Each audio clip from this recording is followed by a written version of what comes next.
Pangtatlong araw na nina Kevin at Kambal sa Paris. 2 weeks lang ang bakasyon nila, kaya sinusulit nila yon.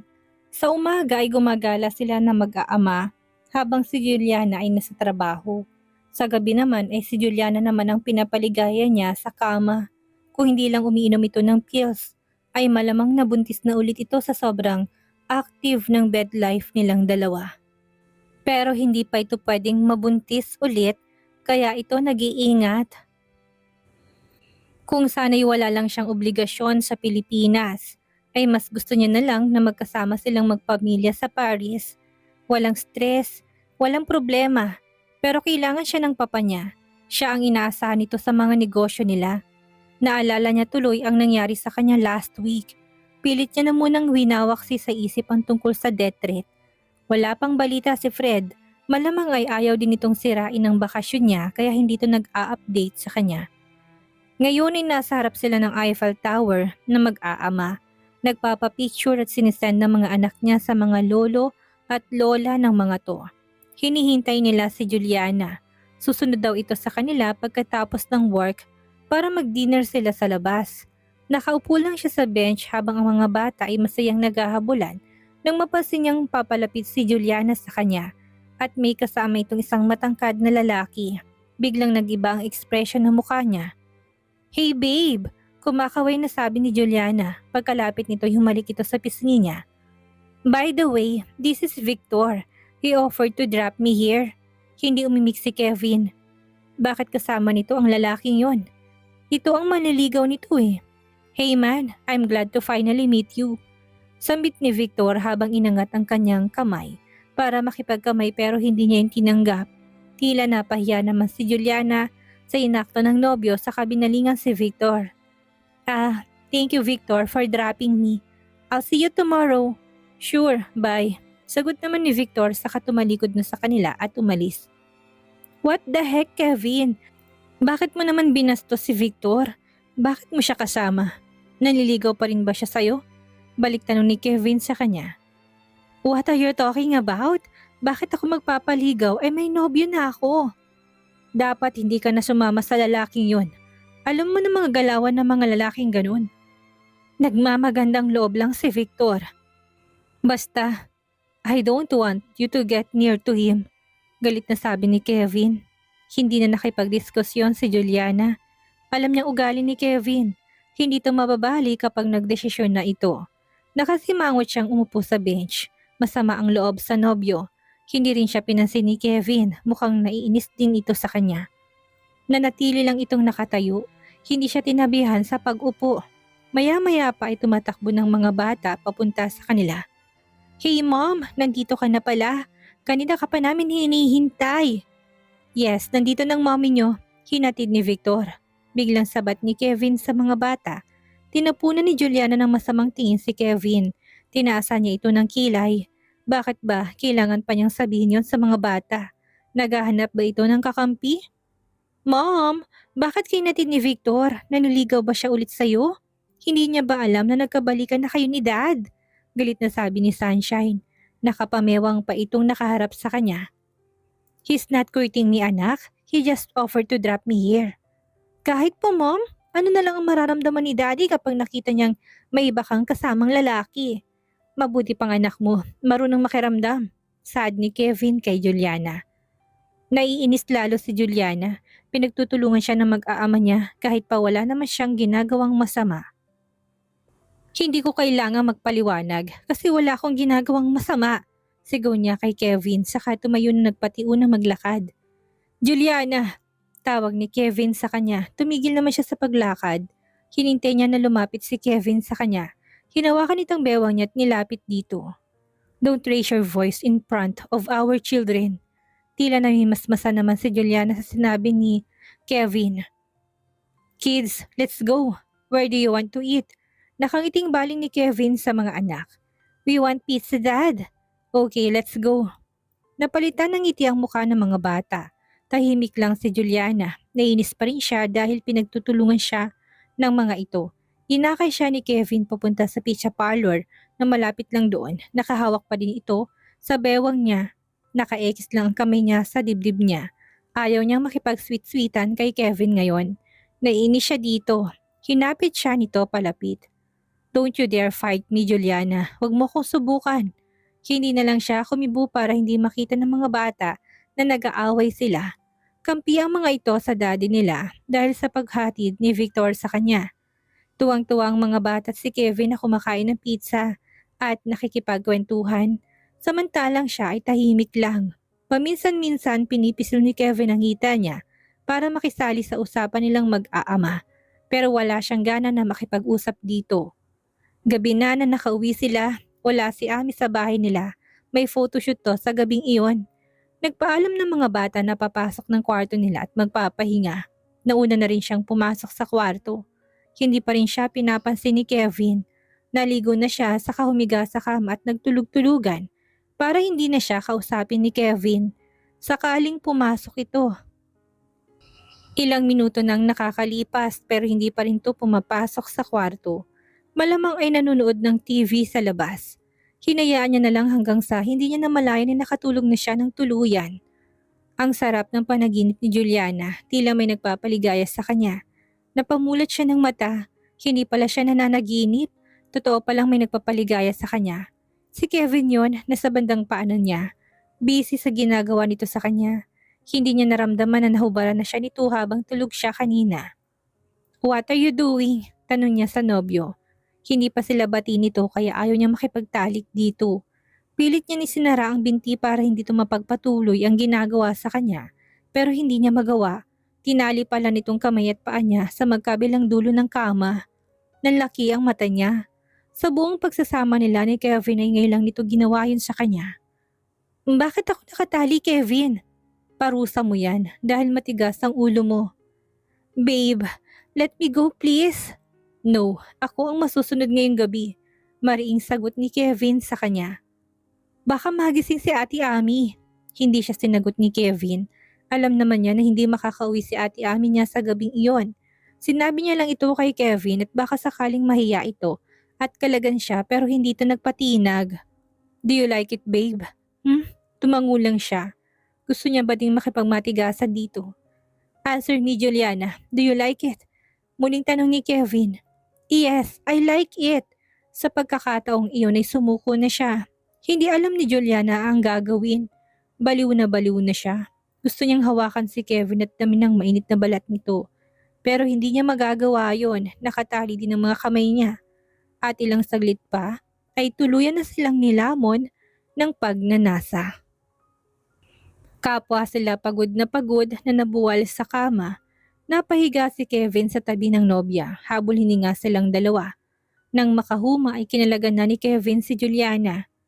Next time, huwag mo na akong galitin, Juliana, or you will suffer again. Hindi na sumagot si Juliana. Ayaw niya nang maulit ang nangyari na binibitin siya ni Kevin. Ang sakit kaya sa puson. Dahan-dahang tumayo si Juliana para mag-CR. Muntik na siyang matumba. Ang sakit ng balakang niya. Parang nabugbog yun. Paika-ika siyang naglakad papuntang banyo nang makapasok na ay umupo siya sa inidoro. Napangiwi siya ang hapdi ng pagkababae niya. Mukhang na-overuse ata siya ni Kevin. Parusa niya daw iyon dahil matigas ang ulo niya. Napangisi siyang bigla. Kakaibang magparusa si Kevin sa kanya. Sobrang sarap. Huwag lang siyang bitinin talaga at iinit din ang ulo niya. Pagkatapos niyang mag-CR ay lumabas na siya ng kwarto. Nakita niya si Kevin na naghihilik na sa sobrang pagod. Natawa siyang bigla. Lumapit na rin siya sa kama at natulog sa tabi ng nobyo na may ngiti sa labi. Kinaumagahan ni nagising si Juliana sa masarap na amoy mula sa kusina. Nagutom siyang bigla. Hindi na siya nag-abalang mag-ayos na mukha. Lumabas na siya ng kwarto na magulo ang buhok. Tutal sila lang naman ang nandoon.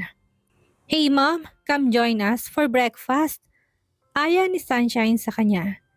Gising ka na pala? I was about to bring this to your room. Akala ko mamaya ka pa magigising. Sabi ni Kevin sa kanya. Nagpe-prepare na pala ito ng dadalhin na breakfast sa kwarto niya. Bacon and egg with fried rice and coffee ang pinrepare nito na breakfast para sa kanya. Dito na lang ako magbe-breakfast, total gising na rin naman ako. Sagot niya sa nobyo. Habang kumakain sila, saka naman nagpagdating ni Ami. Hi guys, what's the smell? Bigla ko nagutom. Ate, dumating ka na pala. Come join us for breakfast. Aya ni Kevin kay Ami. Mom, Dad, we hear noises last night. Did you guys fight? Tanong ni Thunder sa mga magulang. Nagkatingin na silang dalawa. Hindi nila alam ang isasagot sa mga anak. No anak, we did not fight. Maikling sagot ni Juliana sa anak. But we heard you mom as if you're struggling. And what happened to your neck mom? Bakit namumula yan? Sinaktan ka ba ni Dad? Galit na sabi ni Thunder. Don't you dare lay hands on mom, Dad. Napaubo si Juliana. Nakatitig din si Ami sa kanya na tila nandidiri. No anak, hindi ko sinaktan ng mommy niyo. We just watch TV. Baka ang TV ang narinig yung maingay. Pagsisinungaling ni Kevin. Patango-tango naman ang kambal. Mukhang naniwalang mga to sa alibay ng daddy nila. Nang nagpaalam na ang dalawang bata na pumasok sa kwarto at silang tatlo na lang ang natira sa pagkainan. Anong ginawa niyo kagabi ha? Bakit ang dami mong higis, Juliana? Biglang nahiya si Juliana at tinakpan ng leeg. Hindi niya napansin niya nang lumabas siya ng kwarto. Hindi din naman kasi siya nag-abala pa na sumilip sa salamin kanina. Mabuti nga't ang leg lang niyang nakita ni Ami. Hindi pa nito nakitang suso niya na punong-puno din ng chikinini at ang mamamaga niyang pagkababae. Nanggigil lang ako sa kanya, Ate Ami. Sagot ni Kevin sa pinsan niya. Ito nang sumagot para sa kanya. Hindi niya rin naman kasi alam ang isasagot dahil sa hiya. Madaling nakapagpalagay ng loob si Kevin at ang pinsan niya kaya hindi na ito nahihiya sa Ate Ami niya. Ang baboy niyo. Buti hindi kayo pinasok ng mga bata sa kwarto niyo. At mabuti kamo't wala rin ako dito kagabi kung hindi baka sinira ko ng pinto niyo. Nagtawanan silang tatlo. Paano yan? May photoshoot ka ngayon. Hindi ka pwedeng magtrabaho na may ganyan ka sa liig. Biglang naalala ni Juliana na may trabaho pala siya. Tatawag na lang ako kay Boss Diana. Hindi na muna ka magpo-photoshoot ngayon. Hindi naman urgent ang project ko na yon. Ikaw ang bahala, sagot nito sa kanya sa kabinalingan si Kevin. Next time Kevin, wag namang sa parte ng katawan ni Juliana na nakikita. Alam mo naman yan, capital niya sa modeling industry. Diyan siya kumikita. Dahil sa mukha na yan, wag mong dungisan. Doon mo siya lagyan ng hikis sa mga nakatagong parte. Mahabang pangaral ni Ami kay Kevin. Meron din siyang chikinini doon sa mga nakatagong parte, Ate Ami. Walang kaabog-abog na sagot ni Kevin sa katungumisi. Nagulat si Ami sa sagot ni Kevin. Ang bababoy niyo talaga, mga buwisit kayo. Saka naman sila nagtawanan ni Ami. Si Juliana ay nakayuko lang, parang gusto nitong lamunin na lang ng lupa dahil sa kahihiyan. Parang nagkisintal na si Kevin na ginawa nito sa kanya kagabi. Bakit nga pala hindi ka umuwi kagabi? Pag-iiba ng pag-uusapan ni Juliana sa pinsan. Nakikipag-date ako, alam naman na kayo lang, tas kilay pang pagbibida ni Ami. Sino ka-date mo kagabi? Siya ang may-ari ng company na pinag-photoshoot ko kagabi. Nagpapakit sa akin eh. He likes me daw then he invited me for dinner. He's half British, half Filipino. Magaling din siyang magtagalog kaya medyo nagkakasundo kami.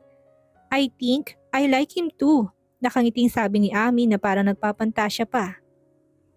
Baka naman panandalian lang yan, sagot ni Juliana sa pinsan. Kilala niya na ito, madali itong magsawa, lalo na't may makita tong red flag sa lalaki. Porket strong independent woman kasi si Ami kaya feeling niya, he doesn't need a man. I don't think so. In fact, we will meet again for dinner mamaya. May nangyari na ba sa inyo kagabi? Parang investigador na tanong ni Juliana. Of course, wala.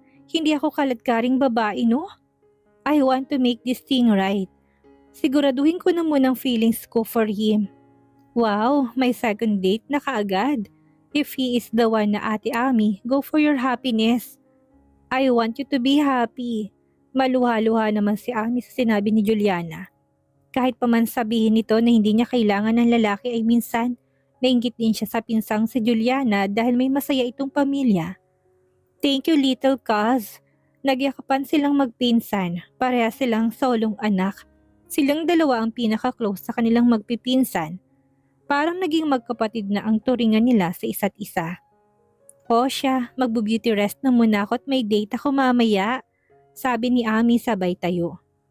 Kevin, pagpahingahin mo naman ang pinsan ko. Maawa ka naman dyan. What can I do? Masyadong masarap kasi itong asawa ko. at lagi ako nagkikrave sa kanya. Diyos mio Marimar, patulugin niyo na muna ako please lang.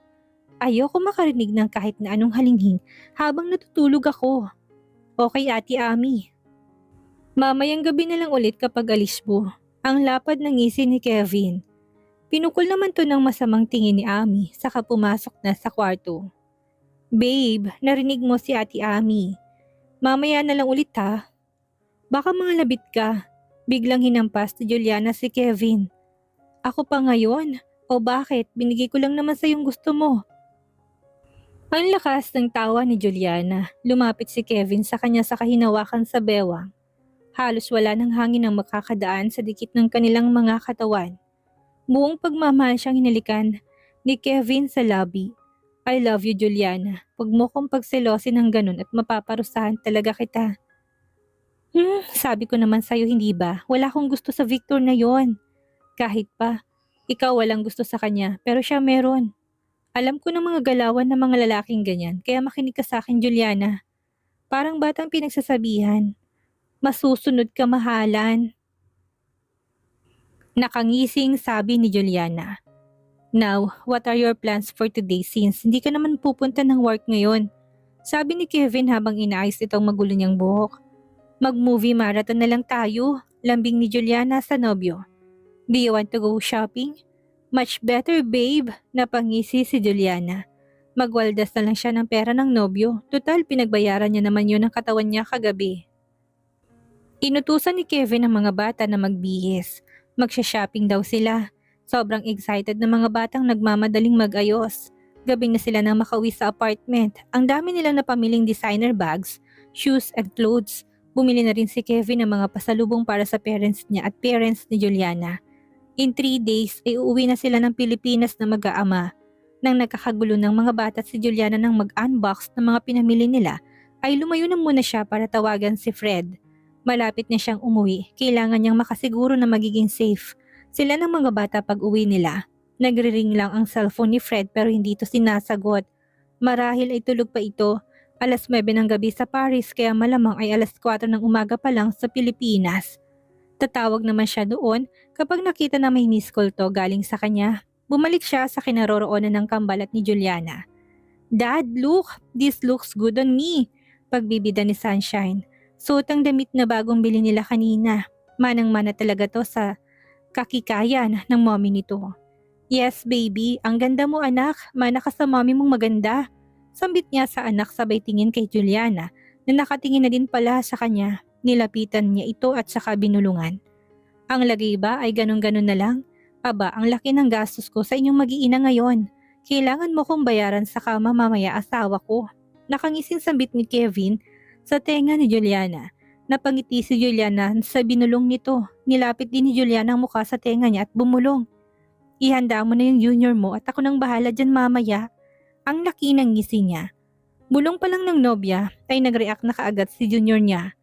Mga anak, ipasok niyo na yan sa kwarto niyo. Ang mga pinamili niyo. Pagod na kami ng mommy niyo. We need to rest early. Utos niya sa mga bata. Hindi na siya makapaghintay pa. Kailangan niyang matikman ang sinasabi ng nobya na ito ang bahala ngayong gabi. Nagtataka man ang mga bata at sinunod pa din siya ng mga to. Si Juliana naman ay pangiti-ngiti lang na nakikinig sa kanilang mag-ama. Alam na nito ang ibig niyang sabihin kung bakit gusto niyang papasukin na kaagad ang mga bata sa kwarto ng mga to. Don't forget to take a bath before you go to sleep guys, okay? Okay dad, good night! Lumapit sa kanilang kambal at isa-isa silang hinalikan sa pisngi bago pumasok ng kwarto. Now what, Mrs. Falcon? Baka gusto mo na umpisahan ng pangako mong ikaw ang bahala ngayong gabi. I'm not Mrs. Falcon yet.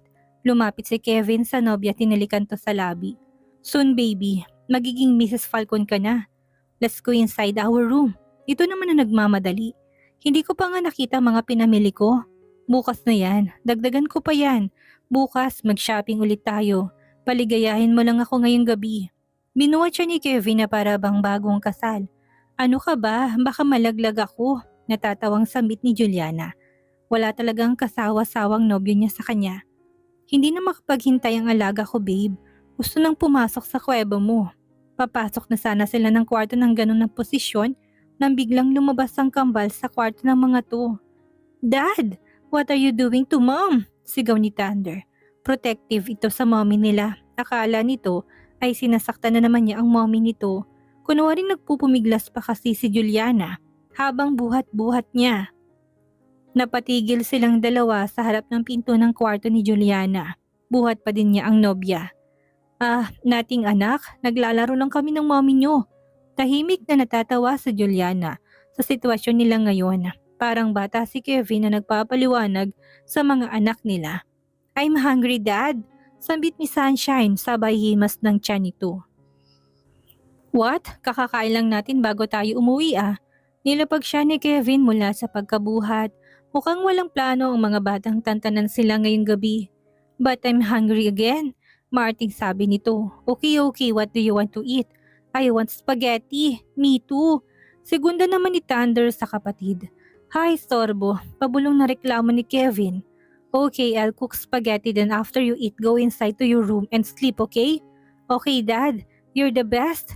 You're the best pa kayo dyan. Ang sakit na ng puson ko. Hindi pa din siya tapos sa kakareklamo. Pabulong-bulong niya na lang na sinasambit yon. Baka kasi marinig ng mga anak niya.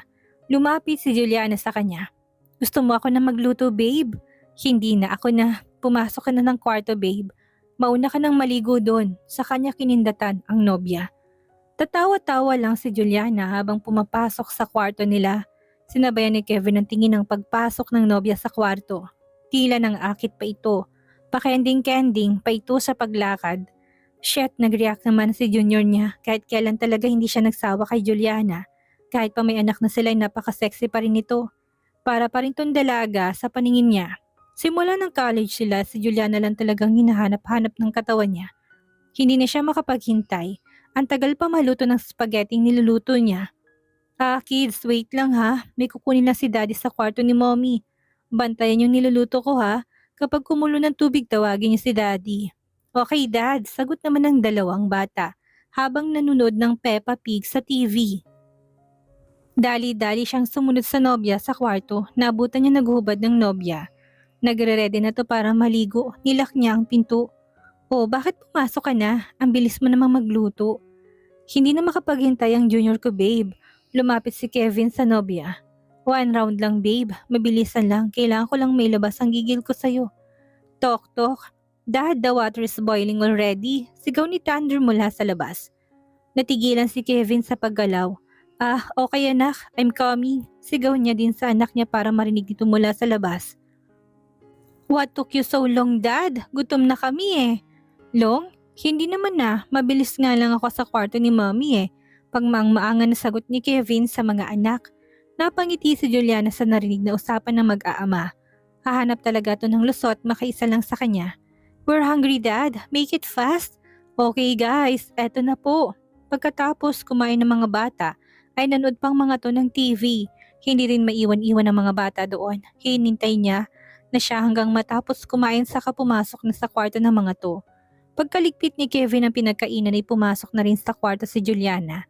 Sa wakas, sambit niya habang nakatingin sa nobya. Nakahiga na ito sa kama. Suot nito ang nighties na paborito niyang isuot ng nobya. Red nighties yon na may ternong tong. Oh baby, sambit ni Kevin habang palapit kay Juliana. Oops, maligo ka na muna babe. But I can't wait. Tila naubusan ng pasensya si Juliana.